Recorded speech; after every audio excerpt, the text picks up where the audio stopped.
Jamaah bertanya, Ustadz kemarin dari Jambi, terus kemudian terbang ke Miri, besok baru pulang ke Pekanbaru. Apa Ustadz? Saya lihat Ustadz dari tadi mengantuk saja. Iyalah, sampai tadi malam ke hotel jam 12, baru tidur jam 1 kan ada yang mau ditulis. Jam 3.30 sudah bangun ceramah. Tapi begitu berjumpa dengan jamaah orang ramai, bangkit semangat. Habis ceramah ini tanya jawab, semangat lagi. Habis itu baru lesu. Dan tidurnya itu pun ibadah. Bayangkan tidurnya itu ibadah. Itulah mengapa banyak orang pengajian sambil oh, Ustadz menyindir ya? Tidak. Saya termasuk Ustadz yang tidak pandai menyindir.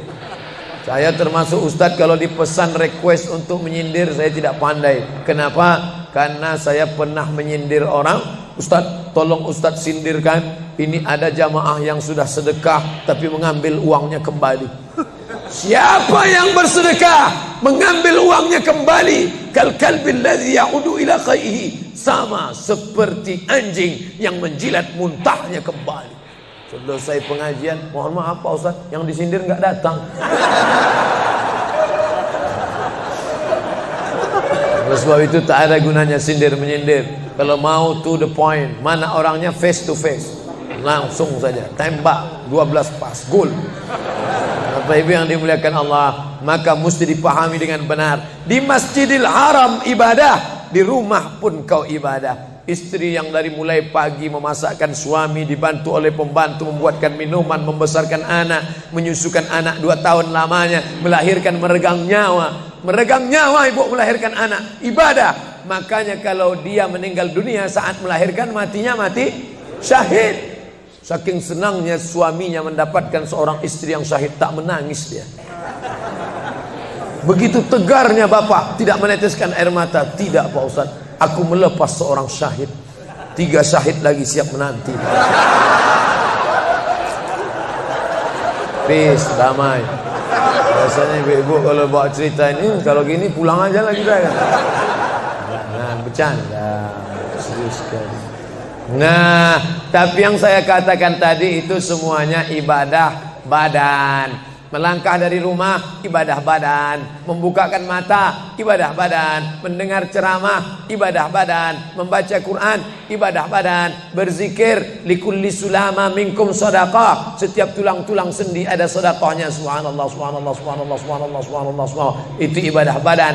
Tapi ada bukan ibadah badan. Apa dia? Itulah yang 7 macam. Zakat, wakaf, infak, sedekah, wasiat, hibah, ghanimah. Nah, itu ibadah harta. Mana yang lebih banyak?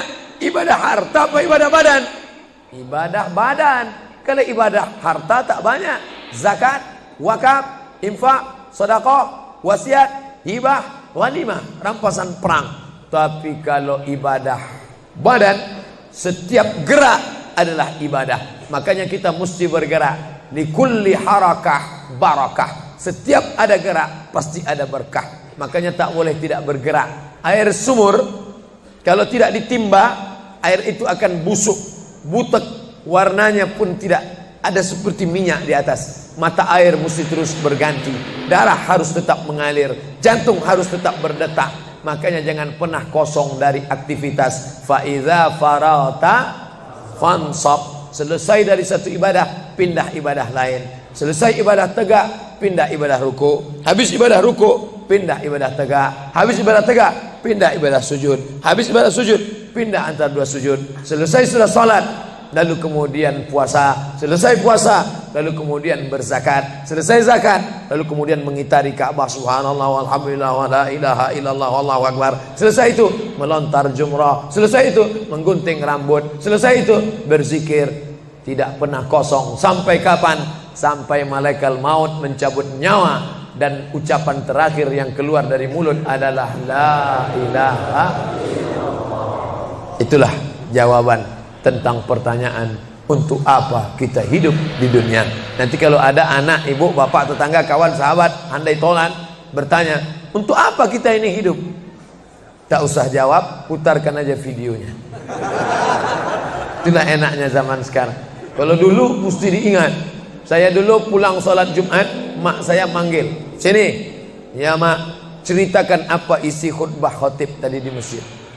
Gini. Itulah awal saya ceramah. Jadi saya paham mengapa saya menjadi ceramah sekarang, dan saya tidak pernah merasa menceramahi bapak ibu. Saya tidak pernah merasa mengguru-gurui. Saya hanya seperti seorang anak sedang bercerita pada ibunya saja. Tadi mak, kata khotib itu begini. Anak sekarang enggak. Apa kata khotib tadi? Ini MP3-nya mak. Bapak ibu yang dimuliakan Allah subhanahu wa ta'ala, ibu yang mendidik anak-anak ibu, ibadahnya luar biasa. Itulah mengapa ibu lebih tinggi derajatnya daripada laki-laki. Ilzam rijlaiha, kau urus tapak kakinya, fatammal jannah, kau dapati surga di sana. Di bawah tapak kakinya surga, al jannatu surga, tahta di bawah aqdam kaki al ummahat, ibu-ibu. Kenapa begitu? Karena ibadah dia yang luar biasa, tidak bisa dilakukan oleh laki-laki. Salat kita bisa, puasa kita bisa, tawaf kita bisa, sa'i kita bisa, melontar jumrah kita bisa, tahallul kita bisa. Tapi ada yang kita tak bisa. Apa dia? Mengandung kita tak bisa. Siapa yang mau coba mengandung, keluar dari sini, ambil bola voli, ikat di perut. Melahirkan kita tak bisa. Siapa yang ingin coba melahirkan, keluar dari sini, telanlah jeruk bulat-bulat. Habis itu keluarkan bulat-bulat. Menyusukan kita tak bisa, dan itu ibadah. Tapi bukan ibadah mahdhah. Dia tidak selevel dengan sholat, zakat, puasa, haji. Tapi ibadah ini berkualitas. Ibadah badan sudah, ibadah harta sudah. Ada ibadah yang terakhir, yang ketiga. Kalau ibadah badan berkeringat, lelah, capek. Ibadah harta, duit habis. Tapi ada ibadah satu lagi, tak nampak di mata. Apa dia? Ibadah hati. Itulah dia ikhlas. Orang yang ikhlas tak tampak. Ikhlas, ridha, qanaah, tawakal, zikir, muhasabah, muraqabah, tazkiyatun nafs, mensucikan hati dari penyakit hati, riya, sum'ah, takbur, sombong, hasad, busuk hati. Itu ibadah. Kenapa begitu? Disitulah letak adilnya Allah. Man bana masjidan, siapa yang bangun masjid, banallah mislahu baitan fil jannah, dibangunkan Allah untuknya satu istana di dalam surga. Bapak ibu yang ikut membangun masjid ini, mudah-mudahan diberikan Allah Ta'ala balasan melimpah ruah. Kami nggak bisa Pak Ustadz, jangankan bangun masjid, buat rumah kami aja kami nggak bisa. Allah Maha Adil. Kalau kau tidak bisa dengan ibadah harta, maka engkau dengan ibadah tangan. Apa dia? Ikut gotong royong masjid. Nampak ada pembangunan masjid, ikut ngecornya, pasangnya, tapi dengan syarat menyelesaikan masalah. Jangan buat masalah. Man shalla isnatai asyarata rakaah, siapa yang salat 12 rakaat fil yaumi wal lailah, sehari semalam, bunyalahu bihinna baitun fil jannah, dibangunkan untuknya satu istana di dalam surga. Sama macam orang yang bangun masjid, salat 12 rakaat. Kamu bisa bangun masjid? Bisa. Bagus. Kamu? Saya nggak bisa. Amal saya apa? Tenang, ada amal. Allah Maha Adil. Salat 12 rakaat. 2 rakaat sebelum subuh, 4 rakaat sebelum zuhur, 2 rakaat setelah zuhur, 2 rakaat setelah maghrib, 2 rakaat setelah isya. 12 rakaat. Saya nggak bisa Pak Ustadz, sedang terbaring di rumah sakit, kaki sakit, kepala sakit, hati sakit, jantung sakit. Stop, jangan lanjutkan. Aku tak sampai hati mendengar penderitaan. Jadi amal saya apa Pak Ustadz?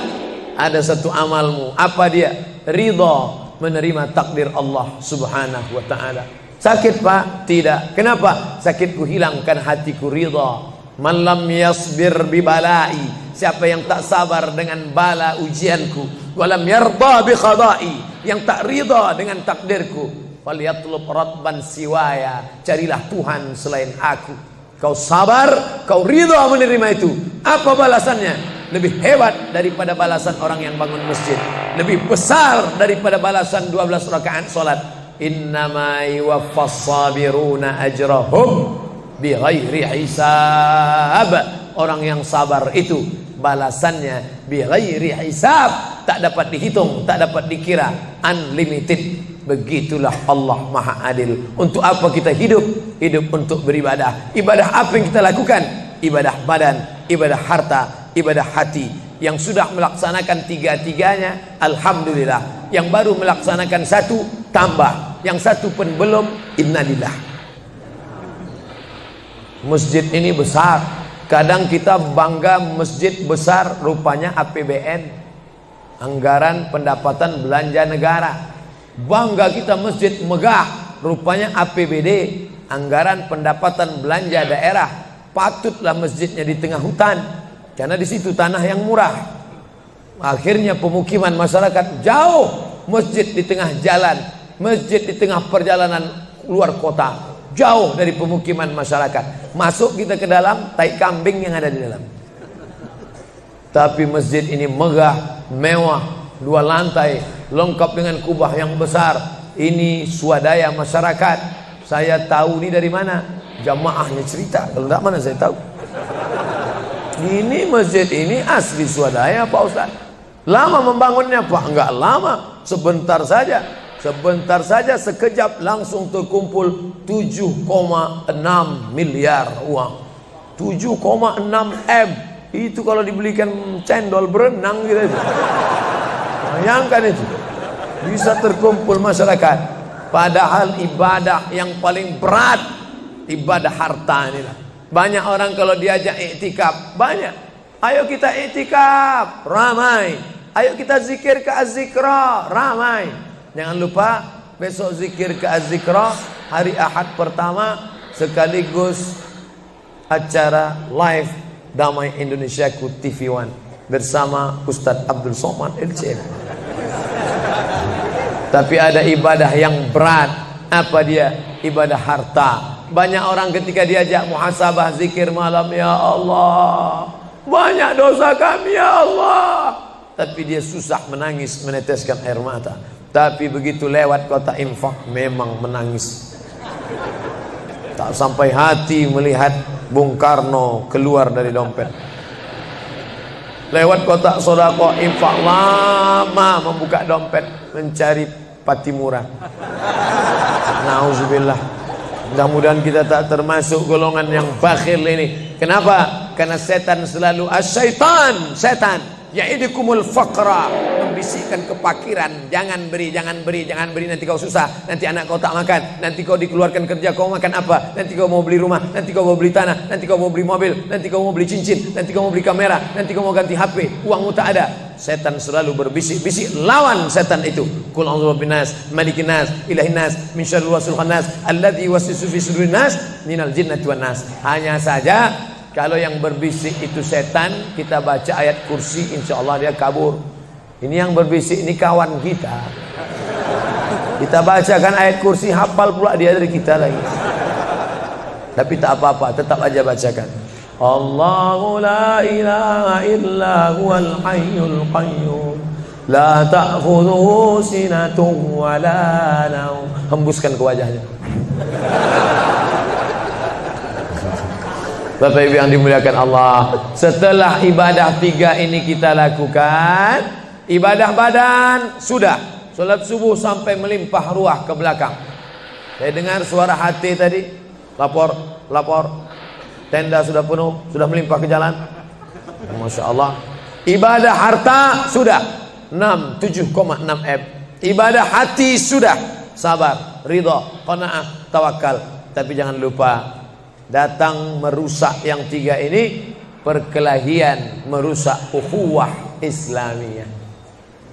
Masjid yang besar, kalau sudah kelahi di dalamnya, tinggal kelahi, tak lagi ada persatuan. Masuk masjid bukan baca doa pintu masuk masjid, malah masuk masjid ngelihat kira-kira dia di mana ya. Oh dia di sana, gua di sini lah. Oh di sini, dia di sini. Sampai akhirnya satu hari terlambat, lupa ngelihat. Allahu Akbar, rupanya dia di samping. Jangan kelahi. Wa'tasimu bihablillah. Berpegang teguhlah dengan tali Allah. Tali Allah itu apa? Al-Quran dan Sunnah. Apalagi ulama. Gak ngerti Quran, gak ngerti Sunnah, tanya ulama. Al-ulama warasatul anbiya. Wa'tasimu bi'amrillah, berpegang teguh dengan tali Allah. Wala tafarraqu, jangan berpecah belah. Coba lihat bunyi ayatnya. Andai ayat itu sampai bi'amrillah titik sudah cukup. Berpegang teguhlah dengan cara tali Allah. Cukup. Mengapa ujungnya tetap ditutup wala tafarraqu, jangan berpecah belah? Karena banyak orang yang sudah baca Quran, sudah sholat, sudah puasa sunat, tapi hatinya pecah bercabang. Galah patah boleh disambung, kaca retak boleh direkat, hati rusak kemana obat akan dicari.